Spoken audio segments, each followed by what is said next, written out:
नरेंद्र मोदी जी, जिनके ऊपर ये पुस्तक लिखी गई है, 7 अक्टूबर 2001 को गुजरात के मुख्यमंत्री बने और 7 अक्टूबर 2021 को भारतीय लोकतंत्र के राजनीतिक जीवन में उन्होंने मुख्यमंत्री के रूप में और देश के प्रधानमंत्री के रूप में 20 साल का कार्यकाल पूर्ण किया।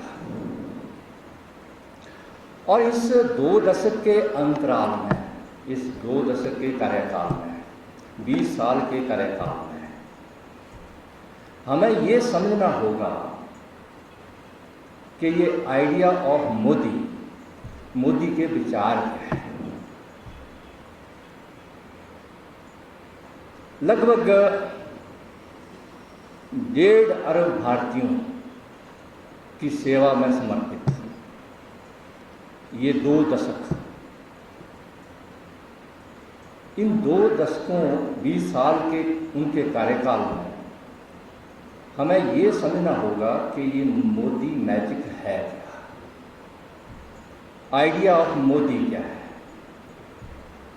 और मोदी के विचार किस तरह से देश में कार्य करते हैं।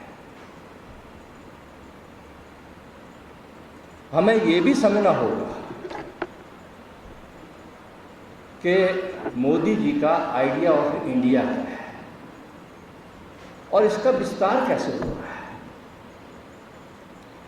इन सभी सवालों का जवाब ये आज जिस बुक का हमने विमोचन किया, नेशनल एजुकेशन पॉलिसी, राष्ट्रीय शिक्षा नीति,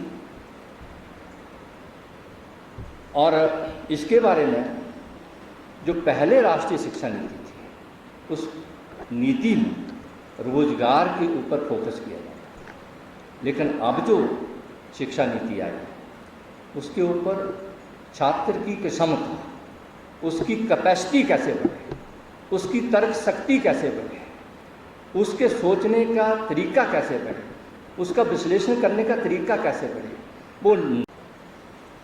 और एक जो राइटर इस बुक में है उनके बारे में बहुत अच्छा लिखते हैं कि मोदी जी बहुत अच्छे श्रोता हैं, he is a very good listener. और उनका कहना है कि अगर आप आज मोदी जी के साथ किसी विषय पर बात करेंगे और 5 साल बाद भी आप उनके सामने उस विषय की बात करेंगे तो वो पटाख से आपको कहेंगे कि 5 साल पहले तो आपका ये कहना था। तो ये बहुत अच्छे लिसनर मोदी जी, एक राइटर ने उनके बारे में वर्णन किया है। और दूसरा, अंग्रेजी में एक कहावत है कि ब्लड इज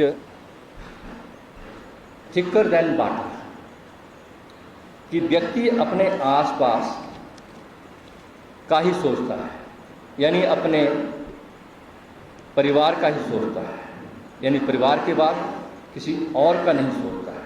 लेकिन यहाँ पर उल्टा है। उन्होंने इस कहावत को गलत साबित कर दिया है, क्योंकि वे समाज को ही परिवार मानकर आगे बढ़े। देश में ऐसा नेता अगर दूरबीन लेकर भी हम ढूंढेंगे तो हमें मिलेगा नहीं, जिसके परिवार को हम जानते तक नहीं है। तो blood is thicker than water, इस कहावत को मोदी जी ने जो है वो गलत साबित किया है। मोदी जी हमेशा रचनात्मक सोचते हैं, वे हमेशा उच्च लक्ष्यों की ओर सोचते हैं, वो हमेशा सबसे ज़्यादा परिणाम लाने की सोचते हैं।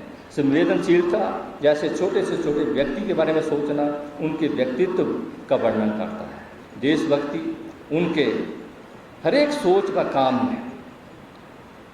आपको राष्ट्रहित दिखेगा, देशभक्ति दिखेगी, प्रामाणिकता व पारदर्शिता के लिए विरोधी भी उन्हें कुछ भी नहीं कह सकते। कितना भी विरोध हो वो देश हित में फैसला लेते थे और मैं ये कह सकता हूँ कि मोदी जी की सरकार लोगों को अच्छा लगे ऐसा फैसला नहीं लेती है, लेकिन मोदी जी की सरकार लोगों के लिए अच्छे हों ऐसे फैसला लेती है। और एक लेख जो माननीय अमित शाह जी ने उनके बारे में लिखा है, उसमें उसका जो वर्णन माननीय अमित शाह जी ने उसके बारे में किया है।